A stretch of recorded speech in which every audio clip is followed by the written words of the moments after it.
Thank you very much. I think contextualizing this conversation, there are things that we need to do as leaders, as countries, as our continent, and there are things that our good friends from the US need to do. Kenya, for example, is a democratic country, just like America. I'm the 5th elected president in Kenya, democratically elected, and my competitor, who ran against me 2 months ago, is in this meeting to demonstrate that we are a democratic country. My predecessor, President Kenyatta, is representing me, although he did not support me. He is representing me in EAC on the talks in DRC and Ethiopia. That is the kind of democracy we are developing.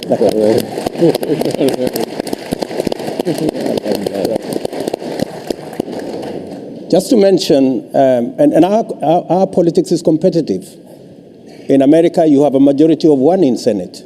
We have a majority of 6 in Senate. You have a majority of, I think, 10 in the Congress.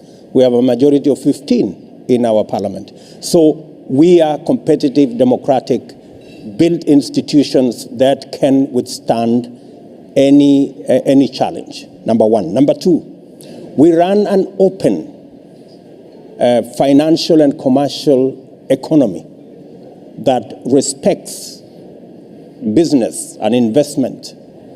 We have companies from the US who work in Kenya, for example, who have businesses in Kenya.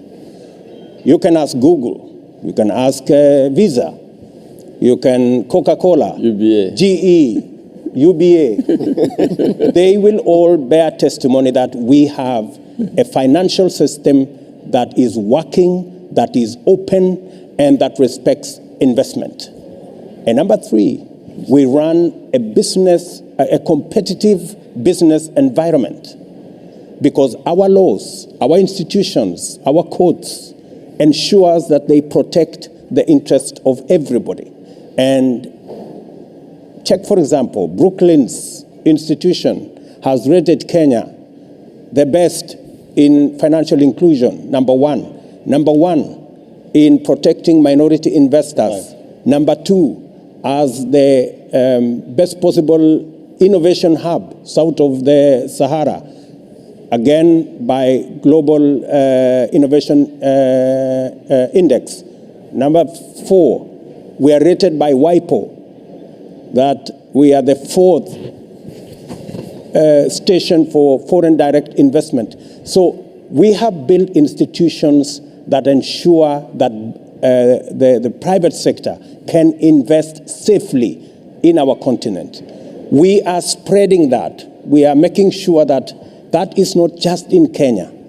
The Africa Continental Free Trade Area is an agreement by all leaders in our continent that we need to spread best practice across the continent and build the infrastructure that will ensure that when you invest in one country, you are actually investing in a continent of 1.4 billion people.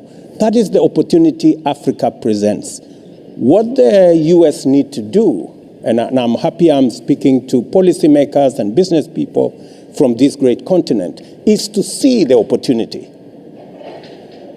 With capital, you will have a partner in Africa because Africa presents a huge market, labor that is educated, young, and innovative. And three, Africa, I dare say, is the green energy superpower. We have the largest resources in renewable energy. And it is time for the globe to recalibrate the whole industrialization agenda. Instead of continuing to manufacture using dirty energy outside Africa, it is the opportunity to save the globe and begin to manufacture using green energy in Africa. And US should lead the way. Thank you. Thank you so much. You know, I think we can all agree that this has been an exceptional panel. We heard it here, that the fragmented African market are now integrated under the African Continental Free Trade Agreement.